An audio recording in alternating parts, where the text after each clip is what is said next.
ఇది నా కంచము, ఇది నా గ్లాసు, ఇది మెలకువలో ఉంటుంది. మీకు కూడా ఉంటాయి కదా. ఎవరైనా సరే ఒక గ్లాసు మెలకువలోది ఇదే గ్లాసు నాకు కళలోకి తీసుకొచ్చి అమ్మాలి. అమ్మితే ఏం చేస్తాను, నేను ప్రపంచ కరెన్సీ అంతా ఇచ్చి కొంటాను కళలోది. అలాగే ఈ కంచం కూడా కళలోది మెలకువలో తీసుకొచ్చి అమ్మాలి. కళలో కంచం నాకు మెలకువలోనే అప్పచెప్పి అమ్మితే ప్రపంచ కరెన్సీ అంతా ఇచ్చేస్తాను. ఈ కంచము గ్లాసు గార్డెన్ నిధిలో తీసుకుపోయేటప్పుడు అలా గార్డెన్ నిధిలో తీసుకెళ్ళిపోయినా కూడా ప్రపంచ కరెన్సీ అంతా ఇచ్చేస్తాను.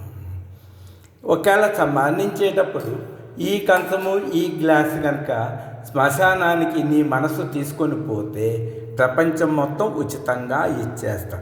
తల్లి గర్భంలో కంచం లేదు, గ్లాసు లేదు. గార్డెన్ నిధిలో కంచం లేదు, గ్లాసు లేదు. శ్మశానానికి వెళ్ళి కంచం గ్లాసు ఇక్కడే వదిలిపెడుతుంది మనస్సు. పాప పుణ్యాలే తీసుకొని పోతుంది.